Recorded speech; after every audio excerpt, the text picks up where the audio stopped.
Soup রেখেছেন, সেই স্যুপে তেলাপোকা পর্যন্ত পড়ে আছে। সার্বিক সব দিক বিবেচনা করে আমরা ওনাকে 1 লক্ষ টাকা অর্থদণ্ড করেছি। আমি যখন এখানে রান্নাঘরে আমি ঢুকি তখন রান্নাঘরে শুরুতেই আমি একটা উৎকট একটা চরম রকমের একটা দুর্গন্ধ পেয়েছিলাম। তো সেই দুর্গন্ধটা কোথা থেকে আসতেছে আমি খোঁজাখুঁজির চেষ্টা করলাম। পরে দেখলাম যে ওনারা যে ধোয়াপালির যে জায়গাটা, সেই জায়গাটায় যে সমস্ত উপকরণ ব্যবহার করতেছে, যে ময়লার ঝুড়ি ব্যবহার করতেছে এবং সেই জায়গায় যে ওয়াল আছে সেই ওয়ালে প্রচুর পরিমাণ ময়লা আবর্জনা এটা পচে আছে, ব্যাকটেরিয়া উৎপাদন হয়ে আছে, সেখান থেকে দুর্ঘটনাটা আসতেছে।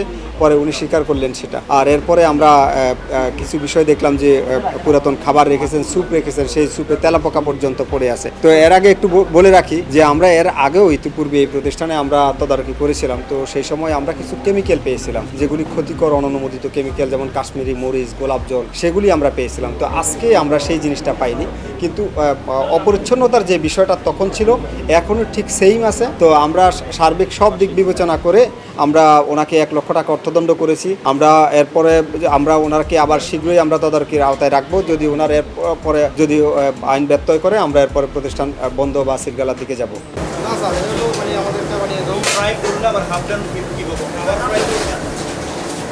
এখানে কাটাকাটি চলতে থাকে রেস্টুরেন্টে। আমার বাসায় সেরকম যদি কাজ করে সেখানে একটু ময়লা, সেই হিসাবে একটু ময়লা স্যুপ এটা পোলা ভাইনে রাখছে। এগুলা খাওয়ার জন্য কেউ সেলের জন্য এই স্যুপ রাখবে না, এতগুলো কোনো পোলা ভাইনে খাওয়ার জন্য রাখছে। এগুলো ও হয়তো ভুলে গেছে, খাওয়া খেয়ে গেছে, কিন্তু ওইটা ফর রয়েছে সেই জন্য।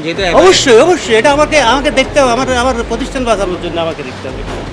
প্রতিষ্ঠান তো সবার আগে, প্রতিষ্ঠান সবার আগে, সব আমার আগে প্রতিষ্ঠান। আমি নাই কোনো সমস্যা নেই, কিন্তু প্রতিষ্ঠান থাকতে হবে। প্রতিষ্ঠান বাঁচানোর জন্য আমাকে এগুলো করতে হবে।